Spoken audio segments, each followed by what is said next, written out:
It's no secret that Baldur's Gate 3 has a class problem, and by that I mean that there are multiple classes that are totally unrepresented by our potential roster of companions. There are no recruitable sorcerers, monks, or bards, but for whatever reason there are 2 druids. The reason is early access fan service. Out of all of the missing classes, I've always found the lack of a bard to be particularly perturbing because, well, like...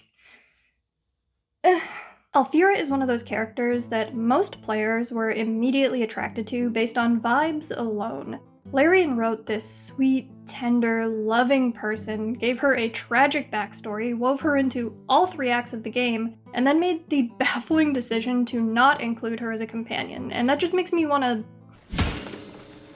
As a fanfic girly at heart, I've spent a frankly shameful amount of time wondering what Alfira's story might have looked like if the world was fair and she was a real, recruitable companion. Those thoughts led me to spiral down an obsessive rabbit hole, as I do, and it ultimately concluded in me rewriting an entire B-plot that I personally feel was severely underutilized in the full release of the game. That being everything to do with the Necromancy of Thay. How does adorable, innocent Alfira connect to the corrupting influence of the Necromancy of Thay? Well, I don't really want to say stick around to find out because that feels like a weird YouTuber-y thing to do. Like and subscribe for more sick content, you guys. The short answer is that in my quest to reimagine Alfira as a companion, I found myself returning to themes of grief, hope, and the power of words, be they spoken, sung, or written in creepy ancient tomes. But the longer answer is going to require a few more minutes of explanation. So let's not waste any more time. I'm gonna walk you through my little what-if scenario, which reimagines both Alfira's character and the Necromancy of Thay plotline. Oh, and I'll be running through my reimagined story chronologically, so expect spoilers for each of the game's 3 acts as they pop up in this video. But first, do you like science fiction, fantasy, and necromancy magic? How about Monster of the Week style stories and vigilantes with alter egos? Cool! I can't actually hear you because this is a YouTube video, but if you do like those things, then you're in luck. My brand new comic, The Thrall, has all that and more, including, but not limited to, gothic architecture, body horror, spaceships, cute little alien guys, gender fuckery, bisexual panic, and more. Can you tell I'm extremely uncomfortable right now? I hate pitching my stuff. You can pick up a physical or digital copy of The Thrall on my website, the link for which will be in the description of this video, or maybe a pinned comment. Probably both. Just look, I don't know. And if you want some more information about the plot, the incredible artwork by Wallif, my main inspirations, or just general nonsense, wait until after the end card of this video. There'll be plenty more. Okay, bye! Act 1. The Problem with the Weeping Dawn. If you've watched any of my other videos, then you know that I try to keep my reimaginings as realistic as possible, so I try not to include anything that feels outside the scope of the game's development. And in that spirit, we would not be picking up Alfira in Act 1. As much as I'd love to see her reaction to some of the moments in the game's first act, I just can't see a world in which the devs had time to implement that amount of extra content. So Act 1 Alfira would remain largely the same, with one major key difference and a few minor key changes. In the full release of Baldur's Gate 3, Alfira's introduction is almost perfect. Almost pitch perfect. Should I cool off on the bard jokes? I'm gonna cool off on the bard jokes. Alfira radiates the same energy as a fairy tale princess. Plucking at her lute, singing a tune, and seemingly enthralling the local wildlife, she's an immediate beacon of light and positivity in an otherwise pretty dour environment. But upon closer inspection, things aren't exactly as they seem. She curses her unpolished lyrics, the squirrels find her singing painful to listen to, and her demeanor is anything but positive. Like all the tieflings who sought safety with the druids, Alfira has suffered tremendous loss, and she's more than willing to share the particulars of that loss with the player in heartbreaking detail. Alfira is one of many unfortunate souls who lost their home when the city of Elturel was swallowed up by the Hells. That would be enough of a tragic backstory on its own, but then Larian and Alfira's lead writer, Rachel Quirk, decided to torture this poor girl even further by inflicting new trauma. Alfira's bardic mentor, Lihala, was ripped to shreds by gnolls right in front of her. Ever since, she's been haunted by the smell of blood and a persistent silence which used to be filled with her teacher's lilting melodies. And when she tells us all of this, she cries. Sorry. it. For many players, this interaction marks the first time that a character has really bared their heart to them since starting the adventure. It's one of the earliest, most memorable, and most powerful displays of emotion in the first act, if not the whole game, and it's punctuated with a song. Dance upon the stars tonight, smile and pain will fade away. While Rebecca Hansen supplies Alfira's soft, wavering speaking voice, she doesn't do any of the singing. That task fell to... I'm so sorry. Ilona Ivanova, which explains why Alfira suddenly has a non-British accent the moment she bursts into song. Your mileage may vary on whether or not you enjoy Alfira's singing voice or the song itself, which was composed by Bobby Slavov with lyrics by him and Rachel Quirk, but I'm not really here to critique the quality of the piece. I'm more interested in how the song serves our narrative. And personally, as it stands in the full release of the game, I think that the song falls extremely flat. Over the course of a single conversation, the player helps Alfira write The Weeping Dawn, her tribute to her fallen mentor. With just a few successful dice rolls, we're treated to a full 3-minute-long musical interlude, complete with sweeping pans over the grove and close-ups of Alfira as she serenades us while the music swells with this kind of magical grandiosity. The lyrics are dressed in the familiar trappings of grief and mourning. We have Alfira acknowledging that she'll never be able to repay the love Lihala so freely gave, but ending on an uplifting note that everything's gonna be okay. Smile and pain will fade away. Divorced from context, it is a truly beautiful moment, but the critic in me sees nothing but squandered potential. First and foremost, while there is a more robust instrumental version of The Weeping Dawn in-game, Alfira never actually sings a revised version of it, so for all intents and purposes, this is the only incarnation of the song that's actually canon to the universe. But you only see that aforementioned cutscene if you pass all the checks to help Alfira write the song. Otherwise, we don't hear it, and she resolves to keep working on it. The Weeping Dawn will be my gift to her. Thank you. I needed this. The issue is that that line never actually amounts to anything, and I find that worth harping on because there was an opportunity here to use the completion of The Weeping Dawn in a more triumphant and story-relevant way. So in my reimagined version of her story, we would be striking that elaborate cutscene from the first act of the game. Alfira would not be able to complete The Weeping Dawn in the Grove, so the only outcome for that conversation would be that line about her wanting to finish the song for Lihala. Unless you smash her lute. If you do, she'd be just as distraught as she is in the full release, and she'd lament the loss of the instrument her teacher gave her. Assuming you don't then march on the Grove with Minthara or allow the Rite of Thorns to take place, Alfira's reimagined path would really start to diverge from the full release one once you reached the Shadow-Cursed Lands. And if you did raid the Grove, then obviously, Alfira would never get the chance to play a lute again. You absolute monster. As for the Necromancy of Thay, not much would change in the first act of the game. If you found it and unlocked it with the Amethyst, then you could try to pass all the checks and read through it yourself, or you could give it to Gale or Astarion. They'd each get their respective cutscenes regarding the book, just as they do in the full release.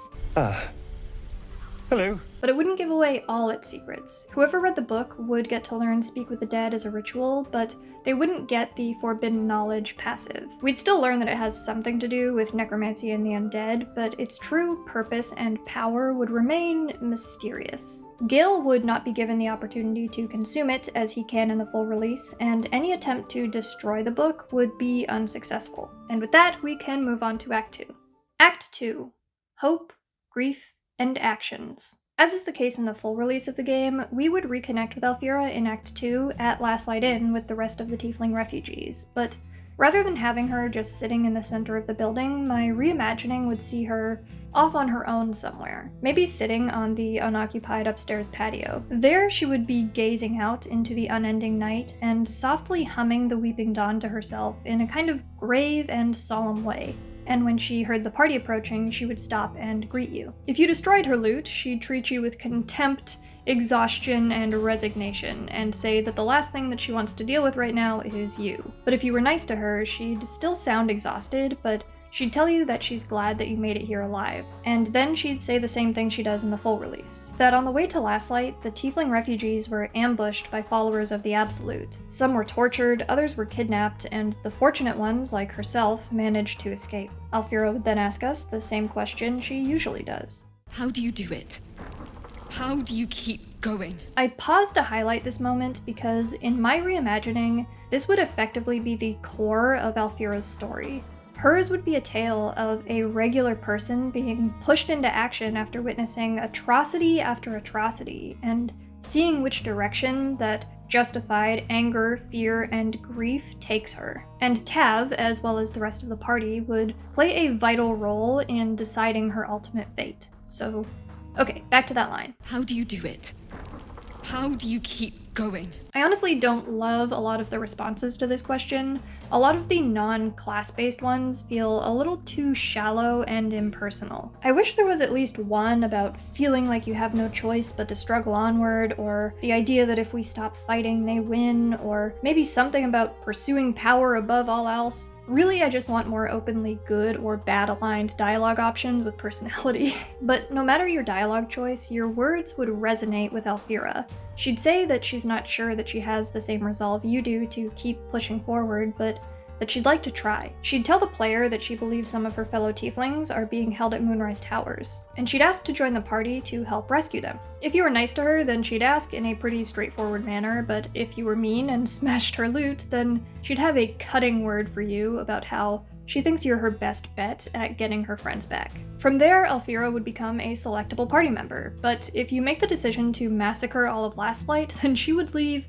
immediately, just as Will and Karlach do in Act 1 if you decide to side with Minthara and the goblins. For obvious reasons, Alfira would not be down for you murdering all her friends. But as long as Last Light remains unmurderized, then Alfira's excitement would be palpable, while she still has to process much of her emotional baggage that wouldn't make her any less enthusiastic about becoming part of a team. She's always had a sort of secret yearning to be an adventurer in that kind of childlike, idealized sort of way. And that isn't entirely an invention that I'm making up for my reimagining. What's really cool about writing Alfira as a companion is that we actually do get a sense of what her vibe would be like as a party member. Because, spoilers for the Dark Urge storyline, Alfira actually shows up and asks to join the party before being brutally slaughtered in the night. During that scene, she shows an obvious enthusiasm for the cause. I want to join you. To fight by your side. I want to help people, as you've helped me. And we also get to see how the other companions might react to her presence. Just keep it quiet here. She plays her lute in camp and generally brightens up the place, much to the annoyance of our more brooding and serious party members. I would absolutely bring all of that energy into my reimagining. I can just imagine Astarion complaining about the racket and then getting caught swaying to the music in camp, or having Shadowheart tell Alfira that she's too soft, but then getting way overprotective like a big sister if anyone's just a little bit too mean to her. Of course, Will would find her delightful from the start, and she and Karlach could gossip about Dammon, since Alfira would be very familiar with him from her time in the Tiefling Caravan. We'd be able to ask her if she's still working on the Weeping Dawn, and she would assure us that she is. I'd also love to see some unique dialogue if you have Alfira in your party while interacting with the Tieflings at Last Light. I can imagine she would have lots to say to characters like Bex or Roland or Dammon, but maybe that's asking too much. Still, as the party travels through the Shadow-Cursed lands, Alfira would have to confront darkness and dangers she's never even considered before. After being repeatedly exposed to death and suffering on a literally supernatural scale, she'd have a line or two about how she couldn't even fathom the existence of evil of this magnitude. That she'd known the world was cruel, but that she had no idea it could get to this level, and she'd hit her limit once we finally got to Moonrise. Meeting Ketheric, a deathless supervillain, and seeing his army of absolutist followers would make Alfira feel small and powerless. The only sliver of hope that she could cling to would be the potential to liberate the Tieflings from the tower, and if you have her in your party when you make it down to Moonrise prisons, then I imagine she would autonomously run to the Tiefling cell, similarly to how Lae'zel breaks off from the group to confront the Gith Patrol in Act 1. She'd reunite with her friends in a series of frantic, exuberant whispers, and she'd pay special attention to Lacrissa, who would have a characteristically smooth line locked and loaded for her would-be rescuer. Successfully getting the Tieflings to Last Light would mean that Alfira and Lacrissa get a similarly adorable scene as they do in the full release, where they rejoice at being together again. But in my reimagining, Lacrissa would thank Alfira for her help and praise her for taking up the charge of protecting their people. Alfira, for her part, would put on a brave face, but she'd worry that her help won't be enough to stop the ever-beating war drum that is the Absolute Army. Oh, and Lacrissa would be the one to give us the potent robe that Alfira normally gives us when we save the Tieflings. And if you don't save the Tieflings, then we wouldn't get the robe, and Alfira would be emotionally gutted. But either way, we would get a cutscene that night at camp. It would begin with Alfira strumming her lute, almost as a coping mechanism. She'd be trying, to no avail, to compose a section of the Weeping Dawn, and when the player approaches, she'd grow frustrated, cast her instrument aside, and start to sob. For the first time, we would see Alfira exhibit righteous anger. She would scream through tears about how senseless, hopeless, and unfair it all feels. If you didn't save the Tieflings, then she'd bemoan that we couldn't even save her friends. And if you did save them, she'd point out that they aren't truly safe and that their lives are still very much under threat. She's become sure that more people will die, and she'd turn her ire on Ketheric. She'd wonder aloud why a monster like him is allowed to keep living while people, good people like Lihala, Asherak, and the rest, have their lives snuffed out. Why should he be afforded this power when they're not? Why does everything we love eventually have to die? The player would do what they can to offer support and comfort to Alfira, enough to calm her down so the party can go to bed for the night. And as long as you found and unlocked the Necromancy of Thay in Act 1, then there would be a little more to this moment. In a quick scene similar to that Act 1 Astarion bit, where we see him stalking away from camp, we'd watch Alfira rise from her bedroll, look around curiously, and head away from the campfire. The next morning, she'd have an exclamation mark above her head, and we would find her reading the Necromancy of Thay in front of her tent. When we ask where she got it, she'd tell us that she fished it out of Gale, Astarion, or Tav's backpack, depending on who you decided to give the book to in Act 1. Alfira would inform us that in the night she heard a strange melody calling out to her, and she followed it to the book. When she opened it, the whispers of spirits intermingled with the words on the page to create a sort of music, and she was able to ascertain their meaning, at least on a surface level. She'd tell us that she stayed up all night reading it, and that she's still trying to make full sense of its contents. You could warn her that the book is dangerous and there's no telling what it might be doing to her, but she'd insist that it's okay. The song that it sings is somehow familiar and comforting to her, and she believes that that's a sign that she was meant to read it. Understandably, everyone would look at her like she's lost her mind, and she would timidly ask if what she'd done was okay. If you'd given the book to Astarion, he'd be bratty about it, but ultimately say it was fine if Alfira wanted to keep the book, since he could barely get a damn thing out of it anyway. If you'd given it to Gale, he'd be delighted to share magical knowledge with a willing student, since he'd already learned everything he could from the book. And if you kept the book for yourself, then you could decide whether you wanted to let Alfira keep it, or if you'd take it back from her. No matter what you decide to do though, the damage has been done. Alfira has already stared into the abyss that is the pages of the Necromancy of Thay, and she's come out of that experience with a serious, if not naive, curiosity, as well as the Speak with the Dead ritual spell and the Forbidden Knowledge passive, which would give her a bonus on Wisdom saving throws and ability checks. Obviously, if you hadn't found the Necromancy of Thay in Act 1, then this whole scene just wouldn't exist. Everyone would just go to bed for the night after Alfira breaks down over Ketheric's unholy abilities, and we'd never hear about the Necromancy of Thay again. The plotline would be severed. Our next brush with the powers of necromancy would be when the party meets Balthazar, and Alfira would once again show off just how good-natured and naive she really is. After conversing with him for the first time, Alfira would tell the player she finds Balthazar positively appalling. But as we get further into the conversation, we realize she isn't appalled at his use of necromancy, but rather what she sees as his misuse of it. Here he is with all this magical might, and he's using it for self-preservation, and worse still, to enslave abominable experiments made from the remnants of his loved ones. If she were able to wield such power, Alfira says, she would endeavor to do greater things. noble things, and she wouldn't even dream of enforcing her will on those she resurrected. This would be an early sign that Alfira, in her delicate state of grief and vulnerability, has become susceptible to the allure of power.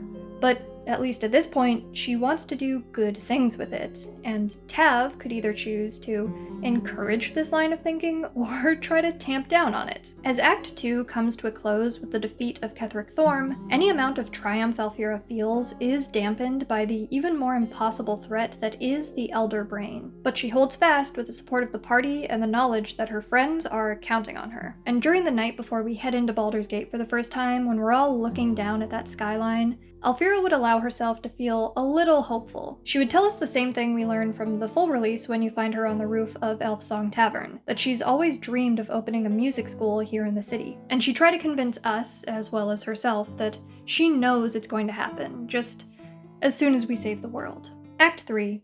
Spooky, Scary Consequences. I am not afraid to admit to you all that I really dislike the Oscar Febris Lady Janeth plotline. The haunted house thing is cool in theory, but mechanically it ends up being kind of annoying and laborious to deal with. And the way Carrie's suicide is handled feels a little clunky since the revelation is so fast and there's very little time to unpack those dense ideas. If I had it my way, this quest would not be necromancy related at all, and the whole thing would be reworked. Maybe Carrie is still alive, the house is cursed, and Oscar thinks it's Carrie's doing, but it's revealed she doesn't actually give a shit about him, and it's like actually a disgruntled art critic who thinks Oscar's a hack or something. Or better yet, strike Oscar and Lady Janeth from the game entirely and use that time to develop Alfira instead. I don't know, that's not what we're here to discuss today. The point is Oscar and Janeth's quest would not be linked to necromancy, which means it also wouldn't be linked to Mystic Carrion. Instead of heading to his manor in search of an exorcism, he would actually summon us there himself. I don't know why I'm just really fixated on this idea of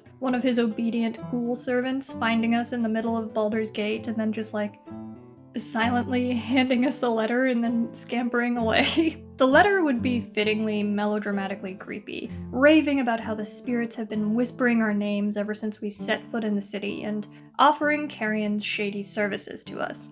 And it would also provide the password to get into the manor. Once we get there, Mystic Carrion would greet us, pause, and then have a line about sensing someone close to us had partaken in forbidden knowledge. If Alfira hadn't read the Necromancy of Thay, then the line would be about feeling a deep despair in one of our companions instead, and if Alfira wasn't in your party at that moment, he would urge you to bring her to him. Once Alfira is in front of Carrion, he'd be practically giddy. He'd say much the same thing as he does in the full release about the scent of death and just generally be his hilariously morbid self. I'm afraid my heart simply isn't in it. But he would really lean into the idea that the spirits of the dead seem to think that Alfira could be useful to them. And when she asks how, he'd tell her that they see potential in her, that the song in her heart resonates on the same frequency as the malignant moaning of the restless dead, and he'd try to strike up a deal. If Alfira and the party return Carrion's lost servant Thrumbo to him, then Carrion will grant Alfira the ability to keep her friend safe from harm, power over life and death itself. And he'd word it like that. He wouldn't say he wants Thrumbo's corpse, he would specifically say he wants Thrumbo returned to him. The player could either confirm that they will help, or give kind of a cagey answer about not being sure that this is the best idea, but Alfira would insist. Her instincts tell her that she needs to do this, for herself and for all of those that she's lost. And besides, think about what a good verse it'll make for the Weeping Dawn once it's completed. This would of course be the next big step in Alfira's personal quest. And as the player goes to leave Mystic Carrion's manor, as long as someone in the party is in possession of the Necromancy of Thay, Carrion would have a few parting words for us. He'd tell us that, as a show of good faith in our budding friendship, he's decided to give us a bit of information free of charge. If we want to unlock more of the book's secrets, then we should seek out the Tharciate Codex. But he would warn us, as he does in the full release, that reading the book would have serious consequences. Obviously, this doesn't explicitly have to be tied to Alfira. Tav could have the Necromancy of Thay, Gale or Astarion could have it, or maybe you just didn't pick Alfira up as a companion for whatever reason, the information would still be relevant, but in my personal opinion, it would be the most intriguing if Alfira was the one with the Necromancy of Thay in her inventory. The Tharciate Codex and Thrumbo would both be where they normally are, and the quests to find them would remain the same.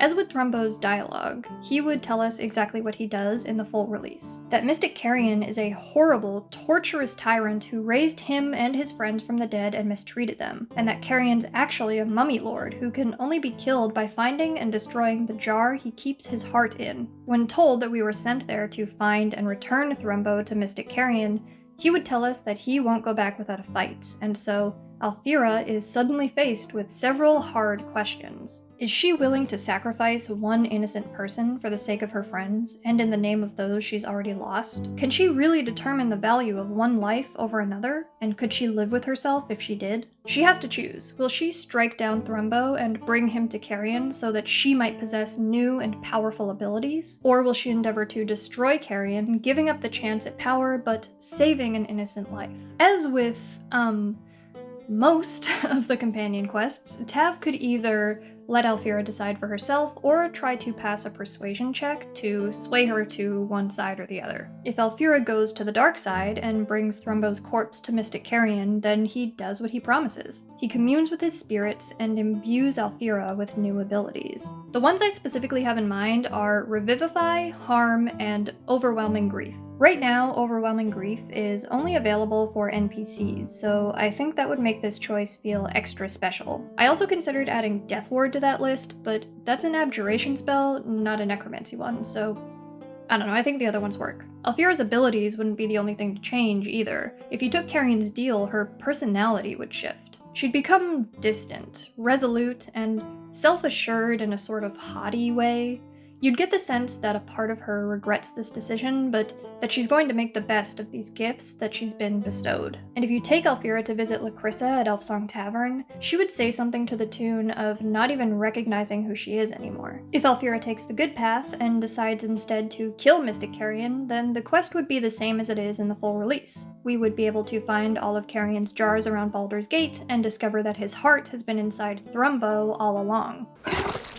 From there, we'd make our way back to Mystic Carrion and defeat him in battle, after Alfira boldly and heroically resists his temptations. And once the villain is dead, and we've scooped up all that sweet loot, Alfira would have one last thing to say. She'd be tearful and shaky, but she'd thank the player for being there for when she needed them most. And she'd promise that she'd always be there for them and for her friends, no matter how powerless she might feel in that moment. Because she knows she's capable of greatness, even without the powers of the underworld. She wouldn't be rewarded for this, though. In my head, this would mirror Astarion's ending, where ascending him gets you a bunch of perks, while keeping him as a spawn is more fulfilling story-wise, but your only reward gameplay-wise is the loot. With that, we near the end of Alfira's personal quest, but there's still one more beat that we need to hit, and it requires some additional information, so let's loop back around to the Tharciate Codex. One of my pettiest gripes about the full release version of this game is how much of a drama queen Mystic Carrion and the spirits are about the Tharciate Codex and the Necromancy of Thay having consequences.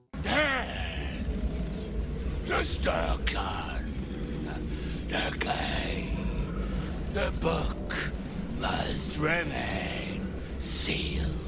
They make such a big deal out of this, and the consequences turn out to be a curse that you can very easily lift with a simple spell or scroll. And when you do lift it, you get a buff. You're at such a high level at that point in the story that liftable curses are basically useless against you, so I don't think that's much of a deterrent. In my reimagining, things would pan out differently. You wouldn't be afflicted by the curse status, but you would get the buff you'd otherwise get from lifting the curse, which gives you 20 temporary hit points. You'd also learn Dance Macabre, as you do in the full release, so you can summon those 4 ghouls to do your bidding, and you'd acquire the spell Create Undead. But this knowledge would come with an actual price. For one thing, I think your appearance should change. Your skin should be a pallid version of whichever tone range your skin was originally in. Maybe your face would look more gaunt, your eyes would darken. You'd basically look undead. Think Elder Scrolls Vampires, but better. But more importantly, you would get a significant debuff to your charisma.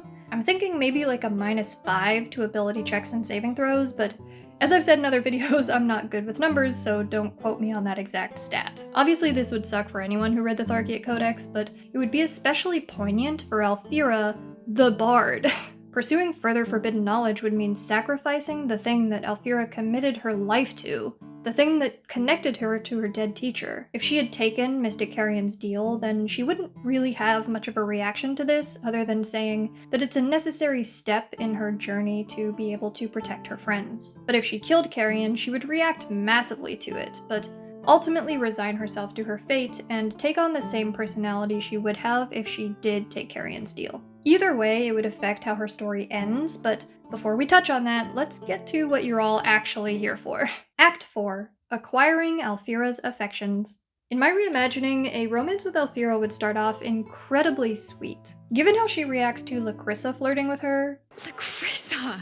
we know that she can't really handle it when someone's into her. And I find that ridiculously endearing, so anytime Tab would say anything even remotely suggestive at the beginning of their friendship, Alfira would turn into just a bashful, blushing mess. It would only be after meeting Ketheric, once we've seen her at her angriest and we've helped her calm down, that she would finally start to reciprocate our advances. And I imagine her doing so very coyly, with a lot of light ribbing and teasing. Our first real romantic moment would come a few nights into Act 3, when she would pull us out of bed in camp to watch the stars with her. She'd point out constellations and tell us Lihala was actually quite the astronomer before she passed. She'd thank the player for giving her the opportunity to be even half the bard her teacher was. And the player could tell her that Alfira's her own person. Alfira would say she's still figuring out who that person is, and the player could respond by saying that whoever it is, they've fallen for her. You would share a kiss with her under the night sky, which would start the relationship in earnest. Her second romance scene would trigger after you've completed her personal quest, and it would differ depending on the outcome. She'd ask you to meet her at Elfsong Tavern that night, and when you did, you'd find her standing on the roof in the same position she's in from the full release. She'd remark on the view of the city and tell us that Baldur's Gate isn't what she expected it to be. You'd sit together on the roof and she'd tell you Baldur's Gate is a terrifying, horrible, and wonderful place, and she thinks she finally knows where she fits into it. If you'd chosen to kill Mystic Carrion, then Alfira would reiterate that she wants to open her music school, and she would ask the player to join her because without them, Baldur's Gate just wouldn't quite feel like home. The player could agree to stay with her in the city, and Alfira would suggest that they toast to their new future. The player could point out that they don't have a bottle, and Alfira would get all giggly and silly and suggest that they find another way to celebrate. And if she'd taken Mystic Carrion's deal, then she would tell the player that she's going to use her new abilities to ensure that no one she loves ever gets hurt again, including the player. She would tell them that she'll crush their enemies and keep them safe. The player could affirm their love for Alfira, and she would confidently ask them to show her how much she means to them. Either way, it would lead into a sex scene, and that would be the last bit of romantic dialogue that we would get from Alfira before the very end of the game. Act 5. A fine tribute. Once we defeat the Netherbrain and we all reconvene for the final party scene, Alfira's presence there would depend heavily on how you chose to end her story. As long as she made it out alive, there would be 3 main paths. First is the good path, where she defeats Mystic Carrion and doesn't read the Tharciate Codex. Here, she would inform us that she did in fact open her music school, with the help of Lacrissa, or you if you decided to romance her. She'd tell us how happy she is and how much closer she feels to the spirit of Lihala, and how that closeness, as well as her newfound adventurous spirit, has inspired her to finally finish the Weeping Dawn, and she would ask if the player wants to hear it. If you say yes, we'd launch into a cutscene similar to the one in the full release of the Grove, except this time we'd be panning across the smiling faces of our companions who linger around at the same campsite we started this whole adventure in. The lyrics would remain unchanged because they're actually better suited for this environment. Dance upon the stars tonight. Moon reminds me of your grace. Farewell, my dear old friend. They're all way more appropriate lines for this peaceful evening party scene here at the end of our story. The second path is the bad path, where she takes Mystic Carrion's deal, but she does not read the Tharciate Codex. This would be the rarest outcome, I assume, and it would have a special inclusion. She would tell the player that she's been spending time in Carrion's manor, honing her new necrotic abilities. And she would tell us that while she's been sitting there in the dark dankness of his basement, she was finally able to complete the Weeping Dawn. Asking her to play it for us would trigger that same cutscene, except now the song would be very different. The lyrics would be less hopeful and more focused on ambitious drive, a dark promise to do whatever needs doing. There would be no mention of dancing or smiling, and the pain wouldn't fade, but rather would remain as a constant reminder of the cost of it all. And finally, the third path for Alfira would be the one where she does read the Tharciate Codex. Doing so would mean that she gives up her bardic dreams and devotes herself entirely to the study of necromancy, whether she took Carrion's deal or not. If the player asks Alfira what became of the Weeping Dawn, she would say that she's given up on it. Her lute skills aren't what they used to be, and the only song that calls to her now is the one sung by the spirits of the dead. Which would be, in my opinion, the absolute worst ending for Alfira. How depressing. I made myself sad writing it, but I don't know, I think it makes sense. This way, whichever path you choose for Alfira, the Weeping Dawn is less of a flaccid footnote in her story and more of a final cadence. One that informs the player of who she's become by the end, while also being emblematic of the journey the entire party went on, which would make for a tight and emotionally affecting ending. Or at least, I think so, and hopefully you do too, since that's all I have for you. As is the case with all of my reimaginings, the only reason that this level of obsessive rewriting is even possible is because Larian gave me such a solid foundation to work with. I love this game and these characters, and I hope that you also enjoyed going on this little what-if style journey with me today. And remember to stick around after the end card if you want more information on my brand new comic.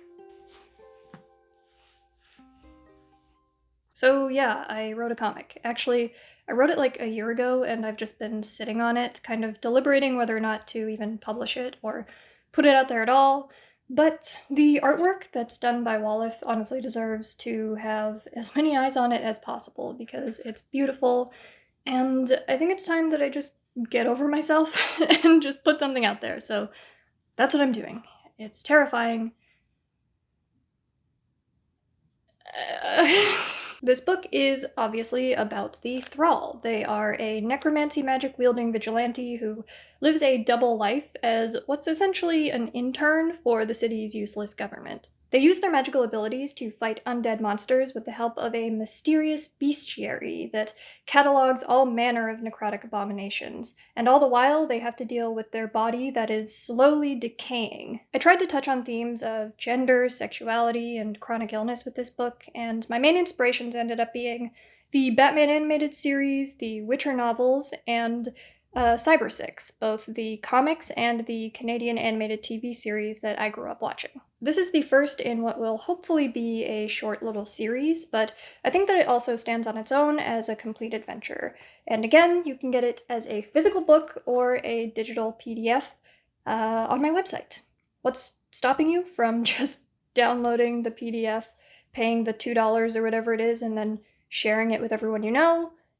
Absolutely nothing. Have at it. Enjoy.